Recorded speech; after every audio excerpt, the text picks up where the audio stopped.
Hare Krishna.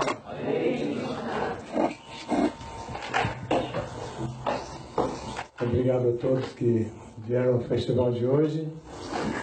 Eu estou de passagem pela cidade, como de vez em quando acontece, e não podia deixar de vir hoje, que é o dia do festival tradicional em todos os templos da ISKCON no mundo, todos os templos que Prabhupada inaugurou e estabeleceu na sua sociedade, recebem os seus convidados e reúnem os membros da congregação nesse dia de domingo para esse festival.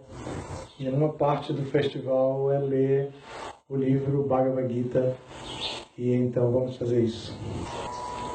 Um verso dos mais conhecidos e famosos a respeito da natureza da alma espiritual, a identidade última, ou na verdade a identidade primária do indivíduo, todo ser corporificado. Então o tema é esse, do capítulo 2, verso número 20, e o resumo do conteúdo do Gita, o título do capítulo, o verso Najayate mriyate va kadachin nayam bhutva bhavitava na bhuyaha ajonitya sasvatoyam purano nahanyate hanyamane sharire. E a tradução para o português é a seguinte: para a alma, em tempo algum existe nascimento ou morte. Ela não passou a existir, não passa a existir e não passará a existir. Ela é não nascida, eterna, sempre existente e primordial. Ela não morre quando o corpo morre. Então agora temos o significado dado por sua divina graça Srila Prabhupada. Qualitativamente, a pequena parte atômica fragmentária do Espírito Supremo é una com o Supremo. Ao contrário do que se passa com o corpo, ela não sofre mudanças. Às vezes a alma é chamada estável, ou kutastha. O corpo está sujeito a 6 espécies de transformações. Ele nasce do ventre do corpo da mãe, permanece por algum tempo, cresce, produz alguns efeitos, definha gradualmente e, por fim, cai no esquecimento. A alma, entretanto, não passa por essas mudanças. A alma não nasce nessa ocasião, tampouco morre. Tudo que nasce também morre. E porque não tem nascimento, a alma não tem passado, presente ou futuro. Ela é eterna, sempre existente e primordial. Isto é, não há na história indício de quando foi que ela veio a existir. Com base no corpo, buscamos a história do nascimento, etc., da alma. Diferentemente do corpo, a alma jamais envelhece. É por isso que os assim chamados anciãos sentem como se tivessem o mesmo espírito da infância ou juventude. As mudanças do corpo não afetam a alma, que não se deteriora como uma árvore ou alguma entidade material. Tampouco a alma tem algum subproduto. Os subprodutos do corpo, como os filhos, são também diferentes almas individuais, que, por causa do corpo, aparecem como filhos de um homem em particular. O corpo se desenvolve por causa da presença da alma, mas ela não tem ramificações nem sofre mudanças. Portanto, ela está livre das 6 mudanças corpóreas. Na Katha Upanishad, também encontramos uma passagem semelhante que diz: Najayate mriyate vipaschin mayankutashtin na babhuva kashtit ajonita saswatoyam purano nahanyate hanyamane sharire.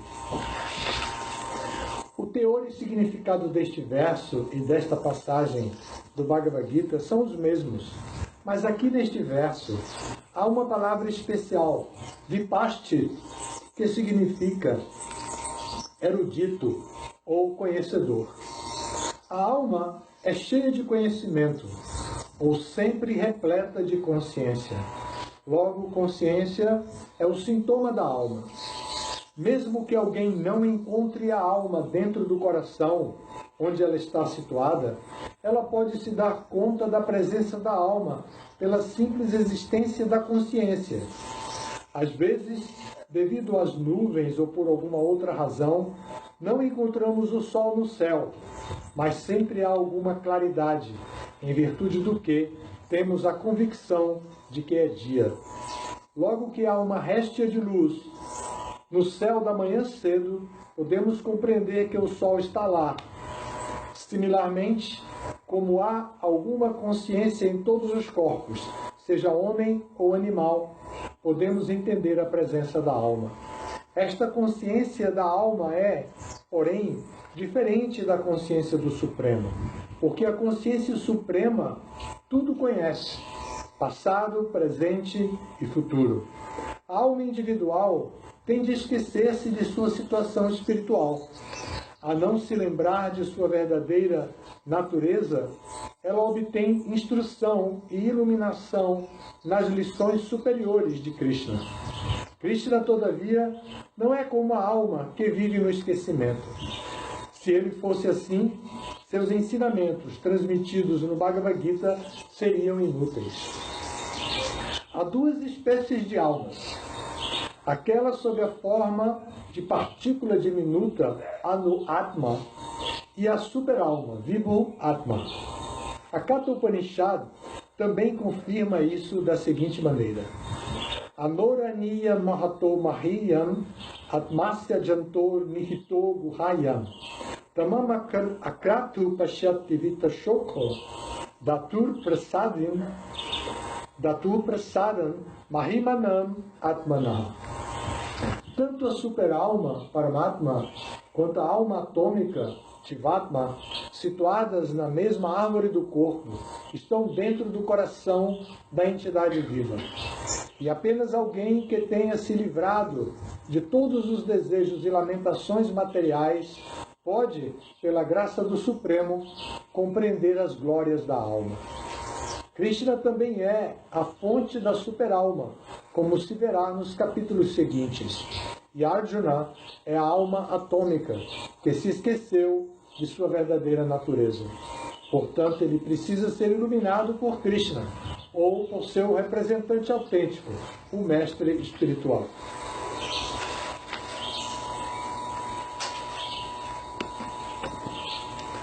Hare Krishna. Hare Krishna.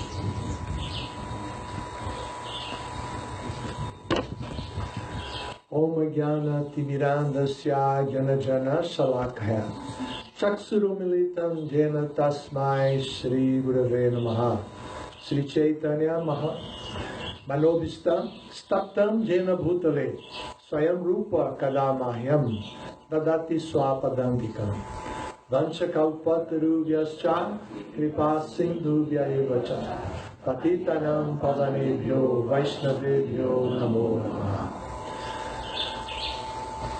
Hare Krishna. Um tema bem filosófico, esse é o verso 20. O verso 20 é um verso intermediário da seção Jnana do capítulo 2. O capítulo 2 faz uma revisão de todo o conteúdo da Bhagavad Gita. E o capítulo 2 pode ser dividido em 5 partes. Uma parte trata exatamente do conhecimento a respeito da alma e do corpo, Sankhya, conhecimento que é apresentado também no terceiro canto do Srimad Bhagavatam por Kapila Deva para sua mãe Devahuti. Então, aqui, esse verso que é o 20, fica bem no meio, a seção que trata de Sankhya, o Jnana, vai do 11 até o 30. O capítulo tem 72 versos, então é bem o miolo do verso. Krishna traz esse tema já no começo da conversa com Arjuna, para que Arjuna possa obter já elementos para fazer perguntas filosóficas a Krishna. Porque até então, quando Arjuna abre a boca para falar com Krishna, é só para chorar, só para lamentar a sua situação. Então Arjuna é um guerreiro, e ele tinha uma responsabilidade histórica dentro da Índia, da cultura da Índia, que era restabelecer, ajudar os seus primos Pandavas a restabelecerem o governo teísta que estava ameaçado por um rei, primo deles também, Duryodhana, que havia tomado o reino ilicitamente, ilegitimamente. Então, Arjuna estava muito preparado para a luta. Quando ele chega, porém, no campo de batalha e ele vê o exército composto pelos soldados com quem ele deveria combater, ele identifica mestres e parentes e amigos. Então, ele se amedronta. Segundo Prabhupada, na verdade, por causa do seu coração suave, como o coração de um devoto avançado, ele compreendeu que era melhor desistir de lutar do que lutar com parentes e amigos. Então, nesse conflito, ele e Krishna estavam muito alinhados, já há algum tempo convivendo como primos. Krishna tinha vindo de Dwarka para encontrar com aqueles primos, não sabia, entre aspas, não sabia de nada do que estava acontecendo na família. E Krishna chega e encontra os cinco irmãos Pandavas, que eram primos dele, e todos receberam ele super bem. Krishna estava super feliz no meio daqueles primos todos que não conhecia ainda pessoalmente. Aí, dos 5, ele se aproximou mais de Arjuna e criou uma amizade muito boa com Arjuna. E Arjuna então vai se tornar o pivô de toda a batalha de Kurukshetra. Dentro do exército, do lado dos Pandavas, Arjuna é o guerreiro principal. Ele tinha feito todo tipo de treinamento e tinha adquirido todo tipo de conhecimento necessário para lutar e vencer. Então ele estava muito autoconfiante, só que ele não sabia exatamente quem eram as pessoas que tinham feito aliança com o seu inimigo. Ele esperava que tivessem vários reis em aliança com Duryodhana, mas ele não imaginava quem eram eles. E quando Krishna coloca a quadriga, que é o tanque de guerra daquela época, Krishna leva com os cavalos até o exército inimigo e Arjuna observa, ele começa a identificar, assim como agora eu estou identificando Krishna Virya, que eu não tinha visto ainda, Mãe Kunti e outras pessoas aqui. Então ele começa a identificar e pensa, o que eu vou fazer aqui? Vou lutar com essas pessoas por causa de um pedaço de terra, só para ter o título de rei, para apoiar meu irmão nisso? Não, melhor a gente ir embora. Ele pensa. E como ele estava muito afinado com Krishna, ele pensa que quando ele disser que quer ir embora, Krishna vai dizer, então vamos. Só que Krishna não diz isso, Krishna fica parado. E ele vai argumentando, e Krishna parado. Os argumentos dele eram todos, como Krishna classifica, de palavras sábias. Ele dizia que não se deve brigar com parentes e amigos. Ele dizia ele sabia que deveria cumprir com o dever, então ele estava hesitante também. Ele sabia que brigar com parentes e amigos incorreria em pecado e que os pecados provocam reações E essas reações inevitavelmente atingem a pessoa, atingem a mente da pessoa, atingem o corpo da pessoa, atingem a vida completamente da pessoa. Ele conhecia isso, então ele não queria lutar para não cometer atividades pecaminosas. Ele tinha temor às reações pecaminosas. Também ele queria preservar as tradições familiares, porque ele sabia que ali só tinham homens no campo de batalha, mas nas casas estavam as mulheres e os filhos. E ele pensava, se eu mato esses pais de família aqui, aquelas senhoras, aquelas mulheres com seus filhos vão ficar desprotegidas e eu vou herdar um reino cheio de problema social, cheio de viúvas e crianças órfãs. Quem vai querer um reino desse? Ele pensava. E ele argumentou assim com Krishna. E aí Krishna disse, suas palavras são muito sábias, mas você está se lamentando pelo corpo e não pela alma. Essas pessoas que você está identificando, você identifica apenas a natureza externa delas. Aí você vê homem, pai de família, guerreiro, do lado dos Kauravas, esposo de uma mulher que está em casa, mas você não vê a alma. E é a alma que é eterna, diferente do corpo, como esse verso que acabamos de ler. Então, o verso, junto com outros que já estão descrevendo, desde o verso número 11 desse capítulo, vem descrevendo a natureza da alma. E para que Arjuna possa se iluminar e pensar com profundidade na existência a longo prazo e que possa resolver o problema de urgência que surgiu ali, que era o problema imediato, que era o reino nas mãos de ateístas. Pessoas que não protegiam o Dharma, não protegiam a religião, como Duryodhana, que era simplesmente através de conversas diplomáticas, de acordos diplomáticos, ele levava a vida fazendo política e organizando tudo. Mas ele não protegia os brahmanas, ele não protegia a cultura espiritualista, e aquilo precisava ser modificado. E como se modificaria? Colocando o verdadeiro herdeiro do trono Kaurava, que é Yudhishthira, irmão de Arjuna, que também é chamado de Dharmaraj. E Dharma é o dever prescrito, e Dharmaraj é o rei dos deveres prescritos, o senhor da justiça. Então,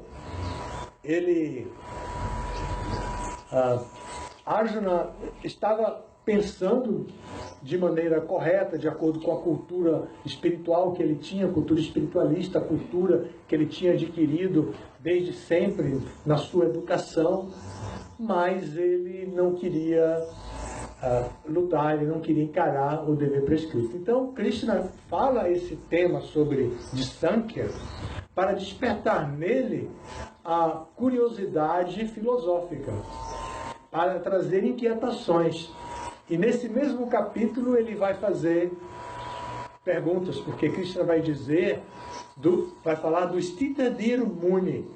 Muni é aquele que tem a mente estável. Stitadir, Muni é aquele que é um grande sábio. Stitadir é aquele que tem a mente e a inteligência focadas, que não perde o foco. Stitadir Muni. Então, quando Krishna fala do Stitadir Muni, dando exemplo de uma pessoa estável, que é cumpridor dos deveres prescritos, dos deveres espirituais, Arjuna então faz a sua primeira pergunta mais filosófica, porque até então ele estava dizendo, mas o que vai acontecer se eu matar essas pessoas? O que vai acontecer com um reino cheio de órfãos? O que vai acontecer com um reino cheio de viúvas jovens? Então, essas eram as inquietações preliminares. Depois que Krishna fala esse tema que hoje nós lemos no verso, aí Arjuna vai fazer essa pergunta. Então, como eu posso identificar um Sthita Dhir Muni? Ele quer saber como é que um sábio de mente estável se comporta dentro da sociedade.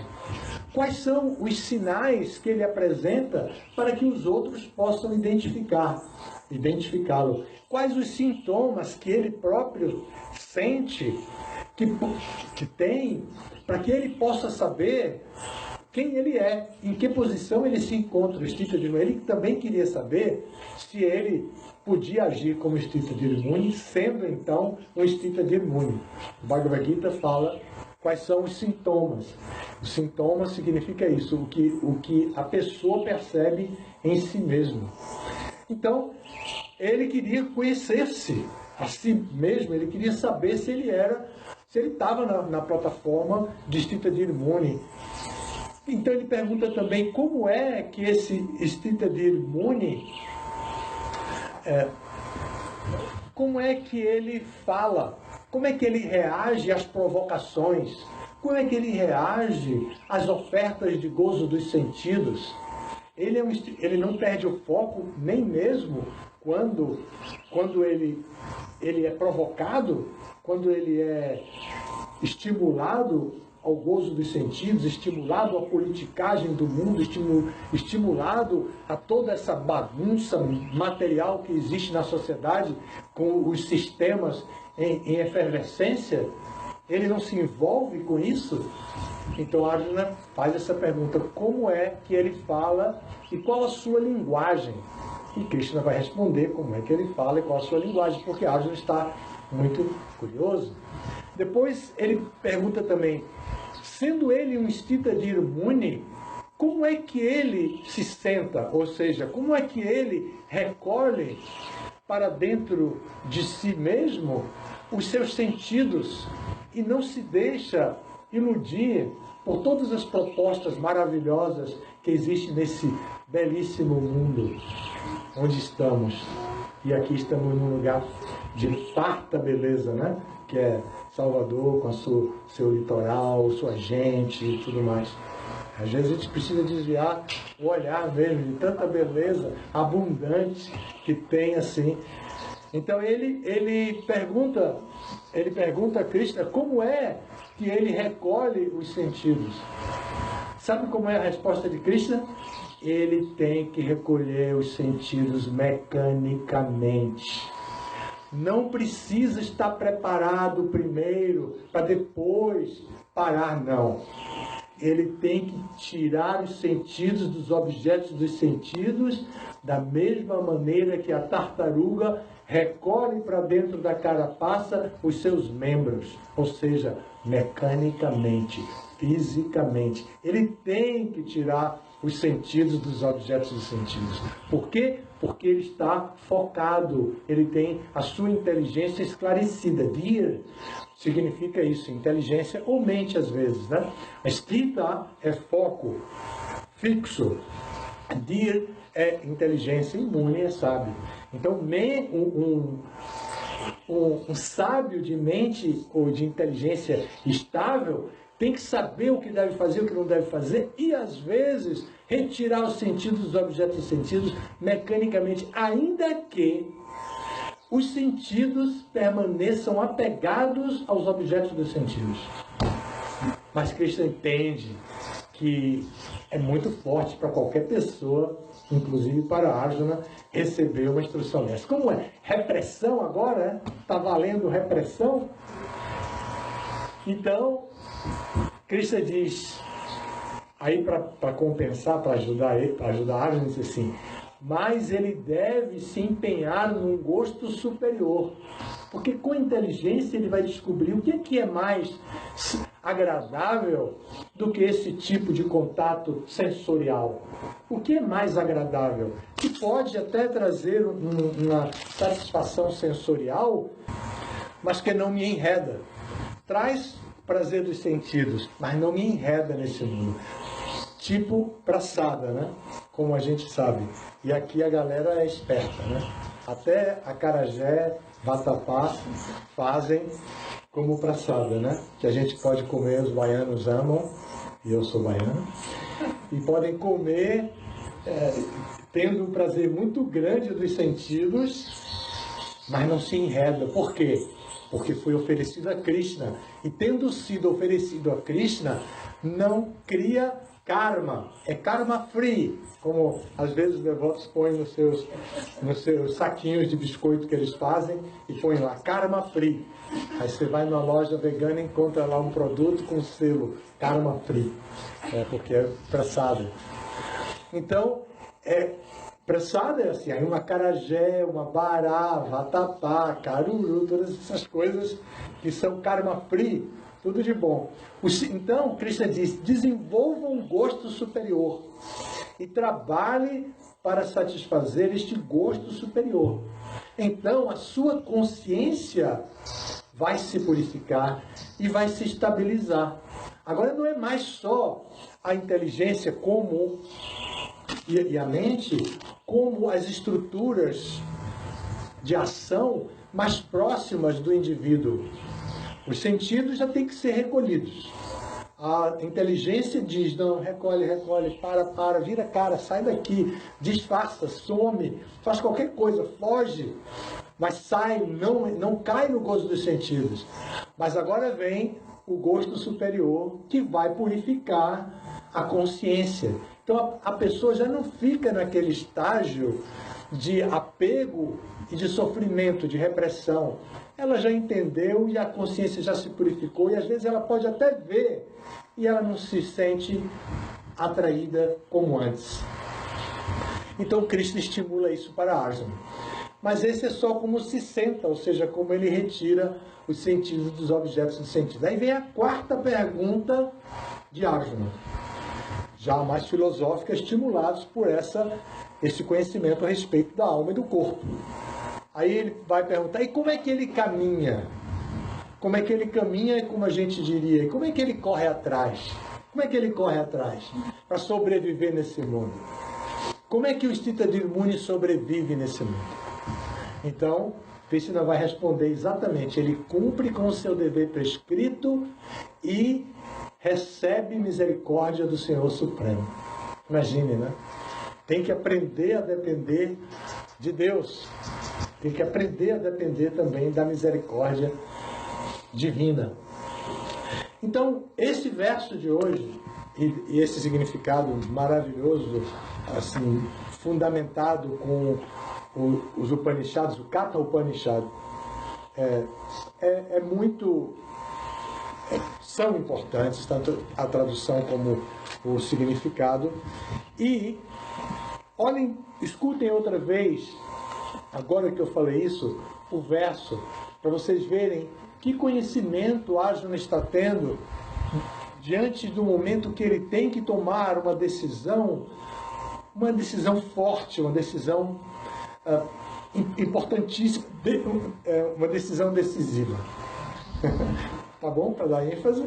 Uma decisão que era muito marcante para toda a história, como foi e como está até hoje, e é apresentado na grande epopeia Mahabharata, literatura clássica universal, não é só da Índia, é universal, o mundo inteiro estuda o Mahabharata. Bom, então para a alma, em tempo algum existe nascimento ou morte. A alma não é assim comum, não é criatura. A alma não é criada. Ela é sempre existente como parte integrante de Deus. Os corpos é que são criados. Então, é um conceito teológico que pode ser novo para quem está estudando agora a teologia Vaishnava como ela é apresentada aqui. Mas é um conceito que precisa ser analisado. Porque o corpo morre, mas a alma não morre. Ela, além de não morrer, ela nunca foi criada. Então, para a alma, em tempo algum existe nascimento ou morte.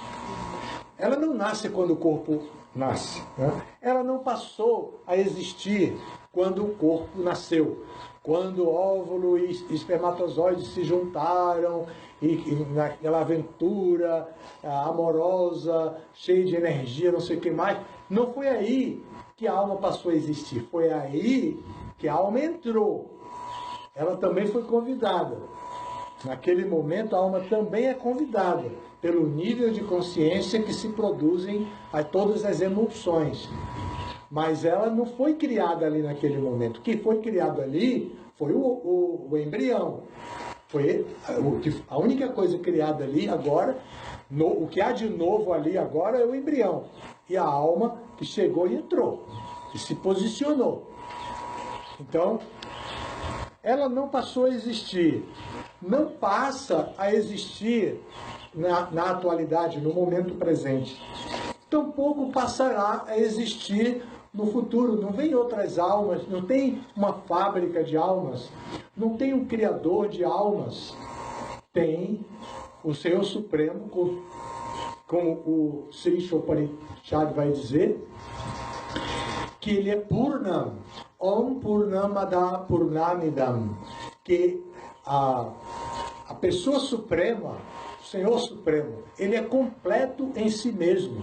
E muitas unidades completas emanam dele, as almas, nós. É importante reconhecer que somos unidades completas. É muito importante, senão nós vamos responsabilizar os outros por nossa felicidade e o nosso sofrimento. E não é assim. Nós podemos fazer amigos, podemos eleger cônjuges, o que seja. Mas essas pessoas não são responsáveis por nossa felicidade. Nós já somos unidades completas, que emanamos da unidade completa superior.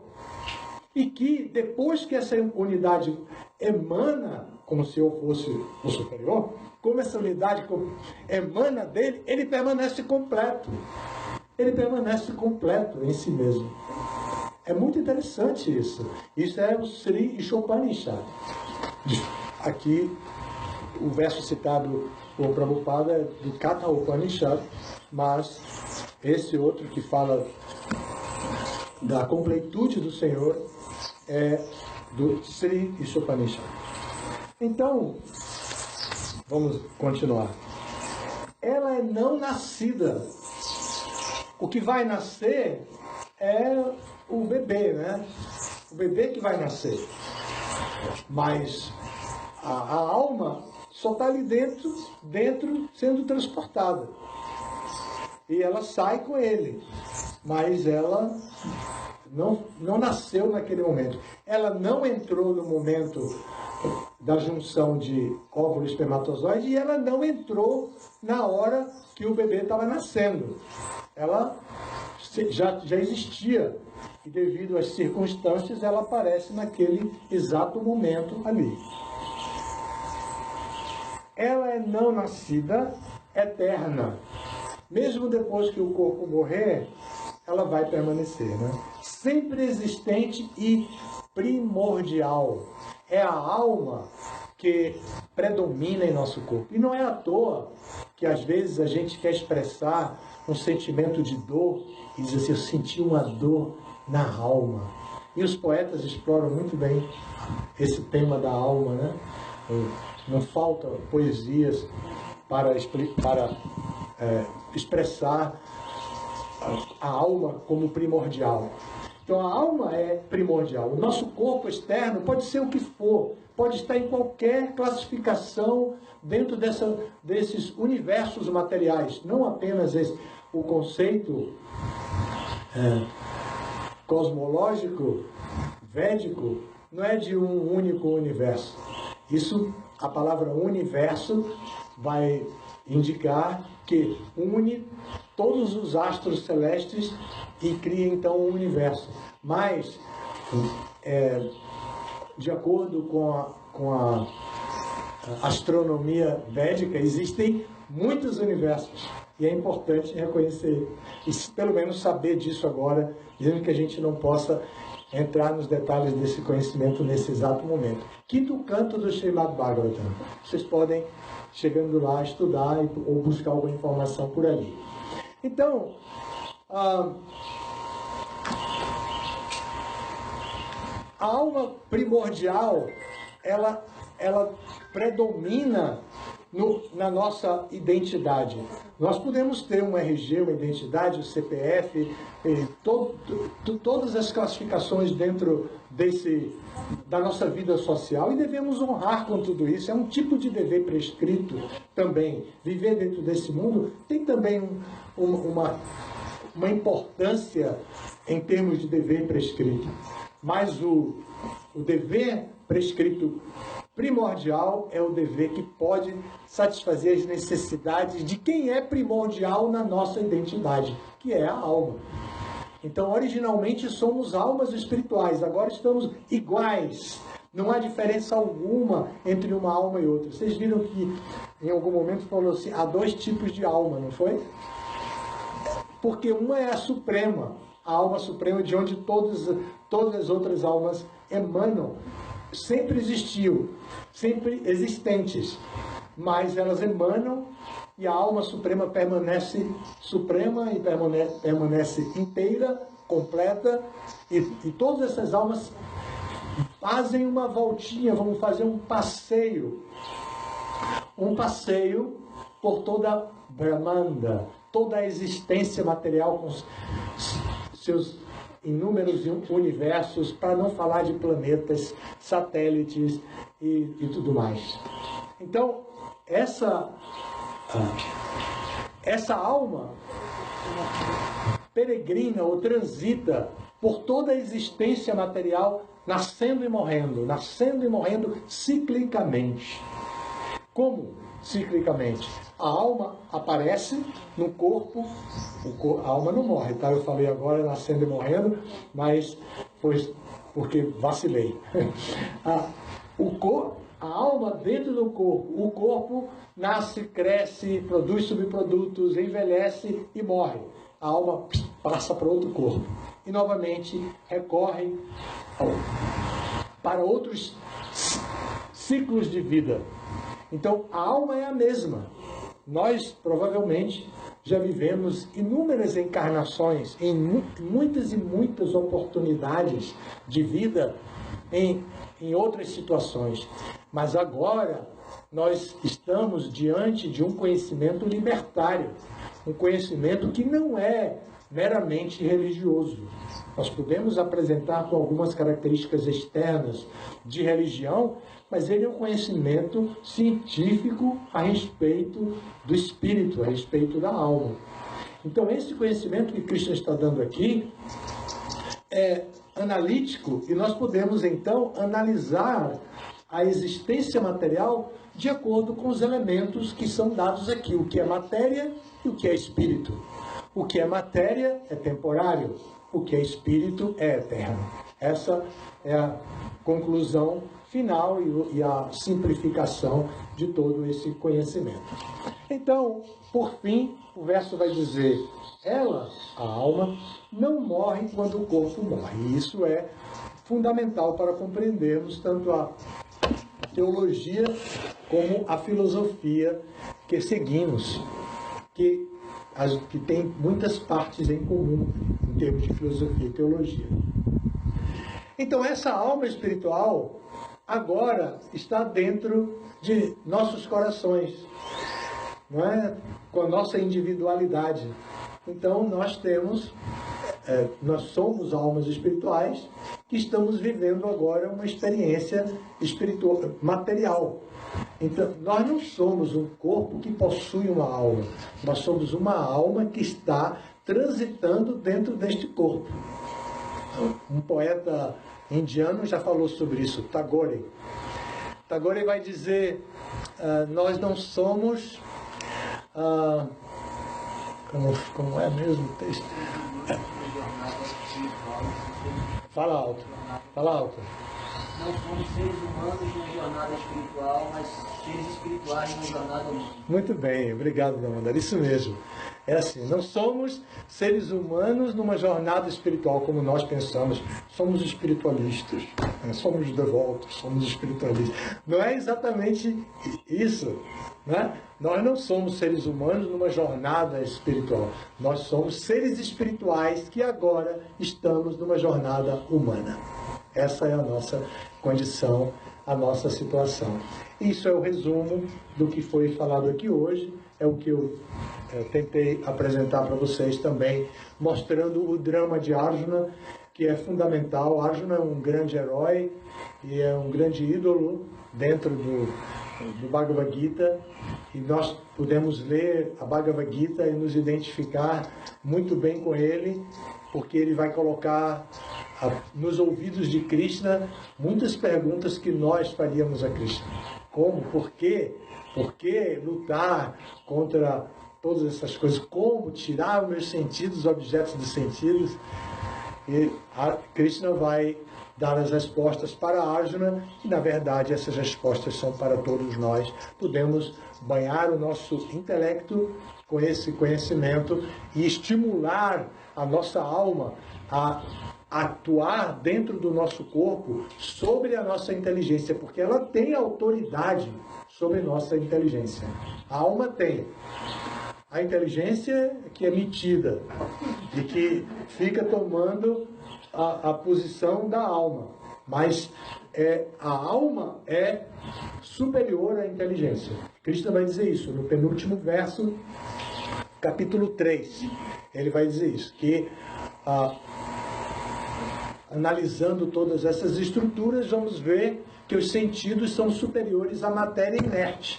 Os sentidos são superiores à matéria inerte. Fazemos o que queremos. Olha só, fizemos um pires redondinho, não sei o quê, e fizemos um copo todo simpático, cheio de curva, de vidro. Isso aqui são os sentidos trabalhando com a matéria inerte. Para não falar do nosso microfone, né? Então, os sentidos são superiores à matéria inerte. A mente é superior aos sentidos. É ela que diz, um copo todo retinho, que caretice, vamos fazer todo cheio de curvinha. Isso é a mente, com a criatividade. A inteligência diz, não faz mal a ninguém, qual o problema moral disso? Qual o problema ético disso? Não tem nenhum problema legal, está tudo dentro da justiça, do correto, inclusive até do amor. Vai em frente, pode ir. Isso é inteligência, delibera sobre a mente. A mente, se a inteligência... Eu disse que a inteligência era o quê? Sim. Não, eu falei. Eu sei. É o que eu tava. Eu xinguei a inteligência aqui. Ele falou que a inteligência era mentida. Metida. Se a inteligência é metida, a mente é maluquete. Entende? A inteligência, se ela é metida, a mente é assim, se cansa rápido de tudo, faz uma coisa agora, quer outra depois. Isso é a mente. Né? Então é assim, né? Os sentidos são apegadinhos, né? Eles se apegam aos objetos do sentido, querem ficar alisando o tempo inteiro, quer ficar sentindo perfume o tempo inteiro, quer comer o tempo inteiro. Então, mas existe uma hierarquia dessas estruturas que precisam ser alinhadas. O yoga faz isso. O yoga nos ajuda a alinhar toda essa hierarquia das estruturas da ação que temos. Bom, então, esse foi o tema que nós vimos hoje aqui. Muito bom para pensarmos. Carnaval está chegando e todo mundo fantasiado. Nós nem precisamos, já que entendemos isso, podemos ir assim mesmo, porque já estamos fantasiados, não somos o corpo. Então esse corpo baiano aqui é uma fantasia só. Corpo humano baiano, uma fantasia. Não precisamos colocar outra fantasia. Pierrot, Columina, não sei o quê. São dos tempos antigos, né? Bom, é isso aí. Alguma pergunta ou comentário? Eu gostaria. Assim, fala que a alma espiritual, que a alma espiritual, quando ela está no mundo espiritual, ela cai para cá de uma forma assim, pelo seu livre-arbítrio. Ela desejou viver longe do mundo espiritual, ela veio para cá. Mas para voltar para o mundo espiritual, ela vai depender de um esforço enorme, não só do livre-arbítrio, assim como cair para baixo, tudo ajuda, para cima, tudo uma dificuldade.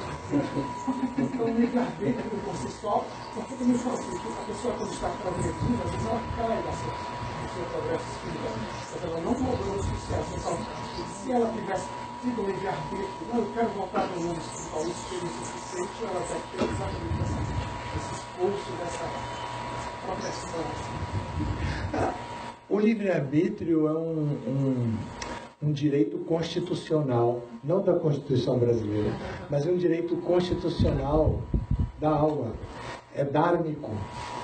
Mas a volição, a vontade, o desejo, são criados de acordo com a contemplação dos objetos dos sentidos.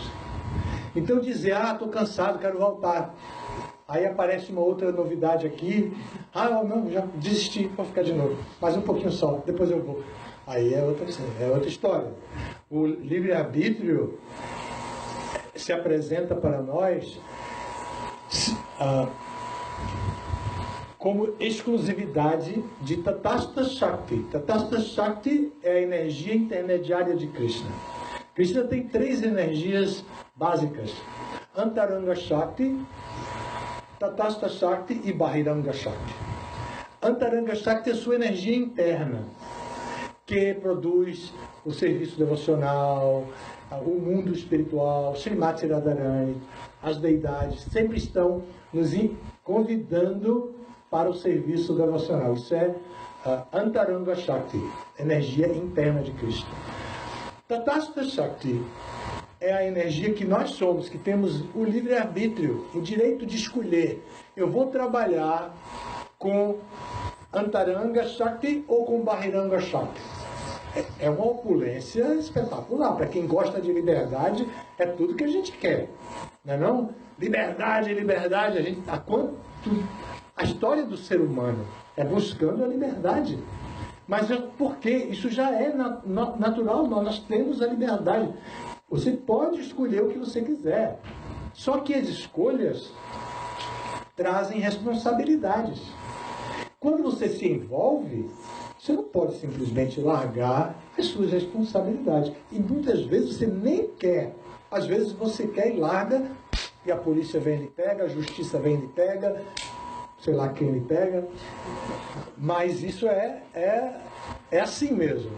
Então, mas essa vontadezinha que é típica da volição do ser humano, que os animais não vivem tanto esses desejos com tanta liberdade como nós. Nós temos uma mente altamente criativa, livre praticamente, uma inteligência capaz de analisar. Imagine considerando a história da civilização humana, de acordo com o que ensinam a gente no curso médio, no ensino médio, só para a gente poder ter uma linha de raciocínio. Por favor, não venham agora dizer, mas isso já caiu, já não sei o que, essa teoria não existe mais. Mas vamos ver a história da civilização humana. Então, da antiguidade até hoje em dia. O que fizemos? Imagine quantas maravilhas construímos.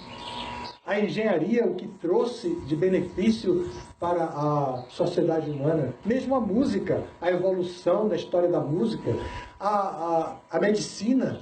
Imagine, né? Imagine as pessoas morriam por infecções causadas por sujeira.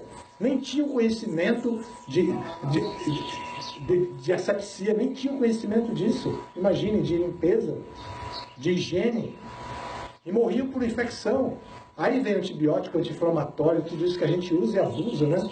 Mas, e tantas outras coisas, quantas vacinas aí podem questionar, podemos questionar e devemos, claro, mas temos uma evolução na história da civilização muito grande. Isso tudo é provocado por esse conjunto de sentidos, mente e inteligência que temos, né? E a mente é muito criativa, a inteligência é produtiva. Ela faz as checagens para ver se está de acordo com a lei vigente e tudo, com os conceitos que a pessoa possui, mas ela conduz a gente para uma direção definida. Então, imagine, isso é o ser humano. Os animais, às vezes, alguns são um pouco mais desenvolvidos nesse aspecto, mas em geral eles são sensoriais. Até se dizia algum tempo atrás que eles eram irracionais. Hoje já se sabe que eles têm um nível de raciocínio e um grau de inteligência também. Já se reconhece inteligência nos animais. Mas eles são movidos pelas necessidades básicas: comer, dormir, praticar a vida sexual e se defender. Eles fazem isso aos animais. Né? Então os seres humanos podem transcender. E nós transcendemos muitas doenças, transcendemos a moradia. Hoje tem arranha-céus maravilhosos aí, que com segurança, casas inteligentes que você vai chegando, vai abrindo a porta, a janela, até a geladeira abre só de você chegar perto. Maravilha, né? Não precisar fazer o exercício de abrir. Tudo assim, a gente... tudo isso existe porque o ser humano utiliza sua capacidade de transcender para viver melhor dentro desse mundo. Mas ele pode usar a capacidade de transcender para ter a experiência espiritual. Ter a experiência espiritual. Por isso, Prabhupada nos orientou em vida simples e consciência elevada. Pois nós elevamos a nossa consciência e escolhemos a vida simples. Escolhemos a vida simples. É uma escolha nossa. É escolha nossa. Nós não fazemos o voto de pobreza, mas nós somos orientados à vida simples. Bom, é isso aí. Tá bom? Algo mais? Sim. Nessa dança entre mente, sentido e inteligência, como é que fica na fala? Bacana o baiano, né? Nessa dança. É muito essa pergunta, só podia acontecer na Bahia mesmo. A criação vai... Não, tá certo, eu adorei. Nessa dança, a alma fica tentando mandar mensagens para a inteligência. Ela fica o tempo inteiro tentando mandar mensagens. Eu estou aqui, eu sou alma espiritual, seja feliz, seja feliz. Quem nunca ouviu isso de dentro da própria calota craniana dele? Quem nunca ouviu? Lute por sua felicidade, seja feliz, seja feliz. Você merece ser feliz. Quem nunca ouviu isso? Essa é a voz já... imagine, vocês viram o discurso do presidente da Argentina, Milei, em português, com a voz dele, com o timbre de voz dele, feito pela inteligência artificial? Talvez você não tenha tido oportunidade, eu não tenha se interessado por causa do partido político, da tendência política, mas é muito inteligente e é importante ver ele falando com a voz dele. Até a mãe dele reconheceria que... Eu não sabia que meu filho falava português, porque o timbre de voz é o timbre dele. Mas a inteligência artificial modificou isso. Quando nós escutamos aqui no nosso ouvido, que a gente chega, alguns devotos inexperientes chegam a dizer, a super alma que soprou no meu coração. A gente ouve aquilo, sabe o que é? É que nós temos uma inteligência artificial entre a inteligência e a alma, sabiam? Que é o ego falso, Ahankara. Observaram que nas estruturas não tem falso ego. Bhagavad Gita não cita o falso ego, ela cita matéria inerte, sentidos, mente, inteligência e alma. Não cita falso ego, porque ele não é natural, ele é falso, é fake. Né? Ele é falso, ele é criado, ele é inventado. Ele é o acúmulo de conhecimentos, de apegos que nós nos desenvolvemos aqui. Criamos uma personalidade, um personagem. Criamos um personagem. A psicologia vai adorar isso. Criamos um personagem agora e acreditamos que somos esse personagem. Isso é bom porque os psicólogos vão ganhar muito dinheiro. Vai dizer, olha, você criou um personagem, mas você não é esse personagem. Né? Então, mas aí, o que acontece? A inteligência precisa deliberar. Ela precisa consultar os códigos morais, os códigos espirituais, os códigos éticos, a legislação, os costumes. Ela precisa, e quando ela faz esse esforço para consultar a alma, ela encontra a barreira do ego falso entre ela e a inteligência. Da mesma forma, a alma, imaginem esses arranha-céus, as lajes que separam um andar do outro, de concreto armado, você deve saber as proporções e tudo, de concreto armado que tem ali. O som não ultrapassa, nada ultrapassa ali. Água não passa, né? Nada, nem fogo. Se colocar um maçarico, não vai passar o fogo lá para baixo, como passaria se fosse numa estrutura de plástico, por exemplo. Mas esse falso ego, essa laje de concreto, separa a nossa alma da nossa inteligência. Então, quando a alma quer dizer seja feliz, aparece a voz falando aqui do ego falso. E a gente não está escutando a alma, nem Paramatma, nem super-alma. A gente está escutando a voz do falso ego. O que é melhor para mim, o que é mais proveitoso para mim, o que vai aumentar a minha identificação com o corpo, o que vai defender os meus direitos de corpo, meu corpo masculino, meu corpo feminino, meu corpo americano, indiano, brasileiro, o que seja. O que é melhor para mim? Isso tudo é o ego falso. A alma sai de jardim. Você tem que ser feliz. Ananda, bem-aventurança, conquiste agora. Aí você vai lá e a alma aperta o botão da felicidade que se adquire com os sentidos. Aí a pessoa vai procurar a felicidade que é experienciada pelos sentidos, pela mente, e curte, vai curtir, como a gente está o tempo inteiro curtindo aí. Viver na condição de vida ao invés de viver a própria vida. A primeira parte do que você falou? Viver em função da condição de vida, ao invés de viver a própria condição. A alma condicionada. Você, em outras palavras, o que a linguagem filosófica da Bhagavad Gita apresenta. Tá? A alma condicionada é isso, ela vive a condição de vida em vez de viver a vida, como você bem definiu filosoficamente. Muito obrigado. Acho que temos que seguir adiante, né? Senão... Tá bom? Todas as glórias assim no programa.